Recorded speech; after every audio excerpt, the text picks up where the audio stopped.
solidarity, and it cost you all $1 billion. But we are not here today to express our rage. We are here today to express our rage. However, this is not a funeral march for the death of civil liberties. We're here also to celebrate, because 1 billion couldn't stop our comrades from meeting their objectives, from shutting down Toronto's economic center.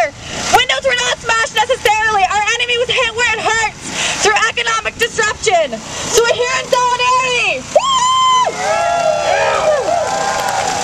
Alright. So why are we in black?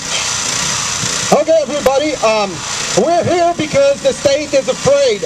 The state is afraid currently, like it deployed like $1 billion in security to prevent broken windows.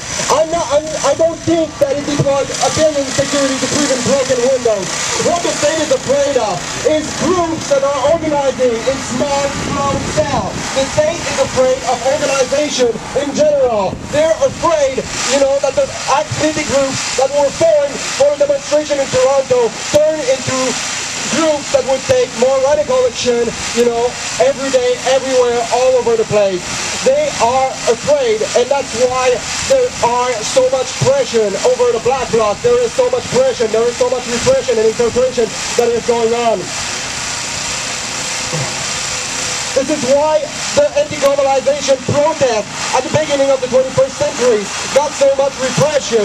And the repression of the anti-globalization activists were seen as bad as the condition of the EPA activists that were going in Ireland. So like the repression that we're facing in Canada is even worse than that at the moment, and it's really frightening to wonder where it's going to go. So as the state is fighting back, you know, they're going to try to isolate the people, you know, one by one, small groups from the movement, because we're all, you know, people coming from different backgrounds, coming from different places, and they will try to isolate us. And to do that, if they do that, it's a plan that's going to fail us all, because we rely on each other for solidarity. We rely on each other, you know, for everything we do. And the same laws that are used against anarchists can be used against unionists, because like having a black mask is totally the equivalent of having a union shirt, or it's totally the equivalent of having, you know, a bandana from, you know, of any kind, or a kefke, for example. So it's really interesting to see that those laws are threatening all the people that are fighting for global justice, not just the anarchists. Yeah. And as there's a German guy that's called Lee Mahler that said, first they came for the socialists and I didn't care for the socialists, and then they came from the trade unionists and I didn't care because I was not a trade unionist. And when they came for me, there was no one left to protect me. And that's really not what we want to have.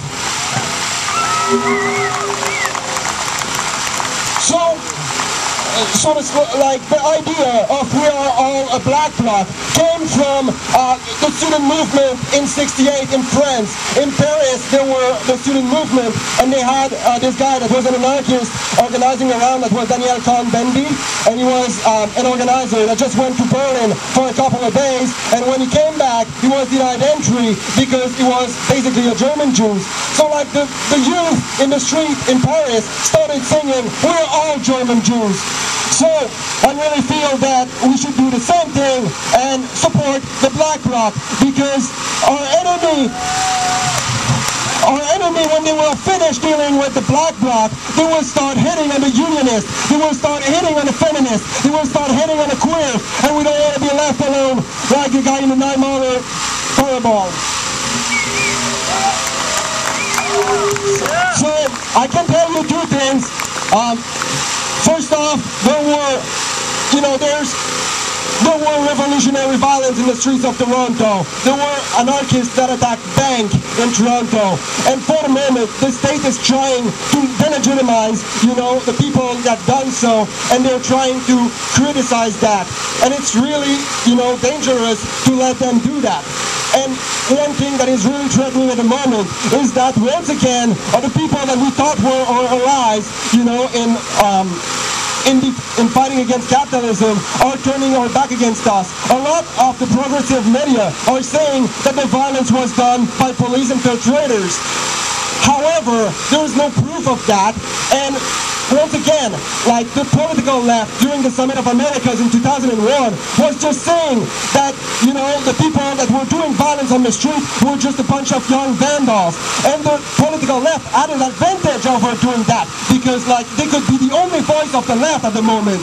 So if we let them delegitimize any form of political violence and just say, like, those people were not really revolutionaries, like, it's basically getting stabbed in the back. And so we need to inform people and stand together and stand in solidarity with each other. And that's why I invite you all to wear black and stand together because it's really important at this moment.